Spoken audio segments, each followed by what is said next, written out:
Bonjour et bienvenue sur June. Vous regardez l'émission Mode, épisode 6. Cette semaine encore, nous avons conçu cette émission un peu comme une collection capsule, avec des pièces indispensables, des basiques, des nouveautés et aussi de la tendance et du style. Ensemble, on va découvrir la fashion history d'une pièce historique, le Perfecto, ce cuir inimitable qui transforme n'importe quelle princesse en icône rock. Anne Van-Cléré est la communicante la plus influente de Paris, mais aussi une femme de goût qui, le temps d'une soirée ou d'un festival, crée à chaque fois l'événement.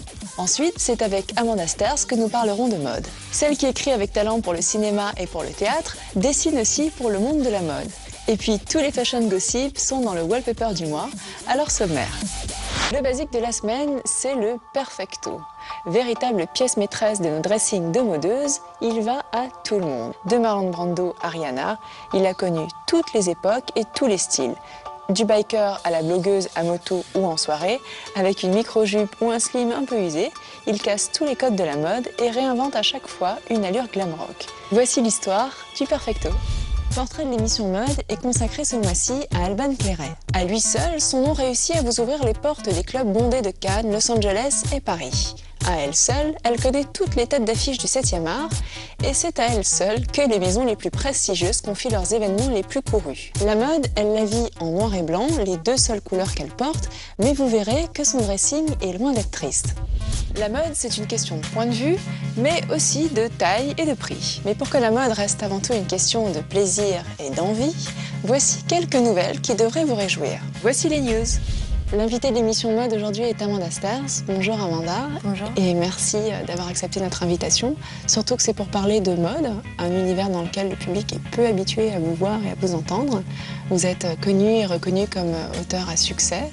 Et d'ailleurs, vous êtes bien mieux placée que moi pour parler de cet endroit, de ce théâtre magnifique dans lequel nous sommes aujourd'hui.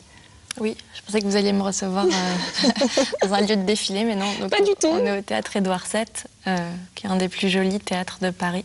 Je connais bien pour avoir été joué ici. Le Vieux Juif Blonde a été joué ici, oui. Aujourd'hui, on vous retrouve dans un nouveau défi, un nouveau domaine, l'univers de la mode. Vous créez une collection capsule avec une de vos amies, il me semble, pour une association qui s'appelle Children Action. Oui.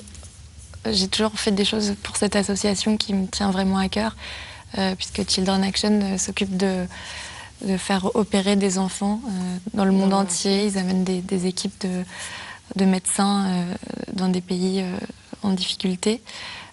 Et après avoir donné des droits de livres, avoir fait ce que je pouvais, voilà, je me suis dit, mais qu'est-ce que je peux faire pourquoi pas créer avec mon amie Leslie, qui est donc la fondatrice de Dress Gallery, qui est une jeune marque vraiment jolie et qui commence à cartonner, et qui commence à être portée par beaucoup de vos copines modeuses, qui est une marque assez saluée. Et on s'est dit qu'est-ce qu'on pourrait faire ensemble. Et puis elle m'a aidée à dessiner une sorte de collection capsule qui serait la valise de vacances idéale. Vous avez conçu combien de pièces? Je crois qu'il y en a 5. Il y a un maillot de bain, une robe de plage, une sorte de petite tailleur short et une robe longue. Ce sont des pièces qui vous ressemblent? Oui, en tout cas, c'est tout ce que je pourrais porter, moi. Est-ce que c'était amusant C'était amusant parce que j'ai appris plein de choses que je ne connaissais pas.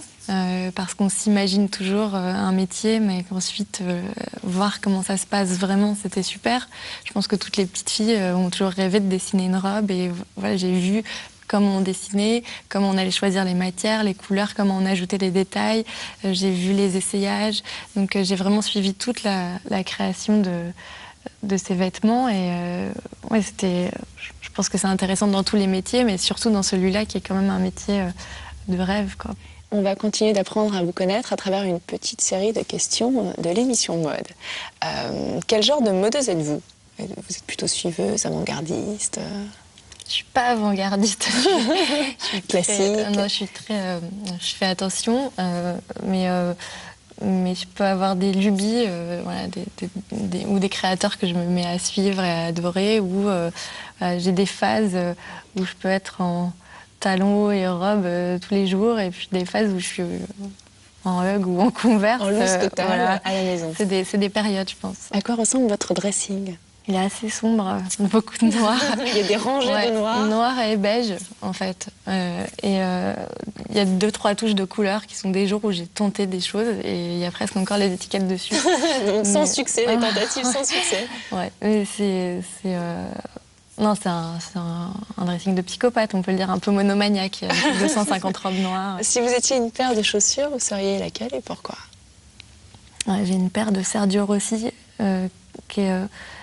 j'ai acheté avec mon premier salaire. C'est une paire hyper jolie de Sergio Rossi beige. Et heureusement, on ne change pas de pointure. On change de taille, mais on peut les garder. J'arrête pas de les faire retaper parce que je les adore. Les belles pièces de mode, on peut les transmettre à ses enfants et petits-enfants. J'ai 2 garçons, donc je sais pas. Je sais pas comment je ferais. Je filerais mes vestes Chanel à leurs femmes.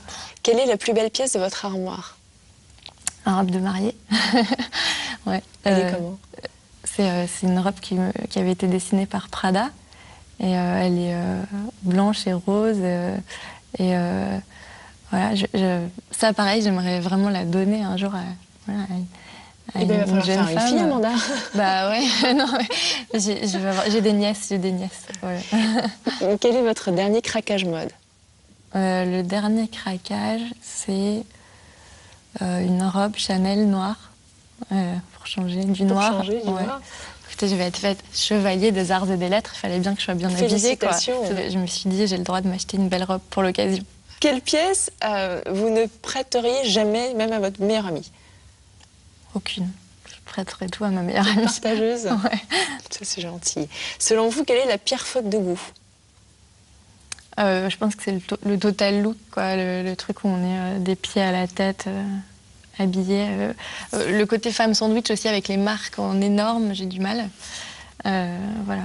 Je pense que les Moon Boots Chanel arrivent en bonne position. Merci Amanda. Votre dernière pièce, Le Lien, a été jouée en fin d'année dernière au Théâtre des Mathurins à Paris et a connu un très grand succès, encore une fois. Félicitations. Merci. Est-ce que vous avez encore des projets à venir qui arrivent, là, qu'on va découvrir très prochainement? La première biographie que Johnny a autorisée, voilà, qui m'a donné la chance d'écrire, donc qui est écrite un peu à la première personne comme un roman qui est sorti le 7 février.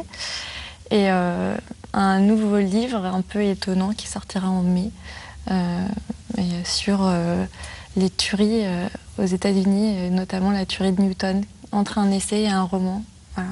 Donc des choses très différentes. Je vous souhaite beaucoup de succès et encore beaucoup de beaux romans et de belles pièces de théâtre. Merci Amanda et à très bientôt. Merci. L'émission Mode est maintenant terminée et on se retrouve très bientôt pour un nouveau numéro de l'émission Mode.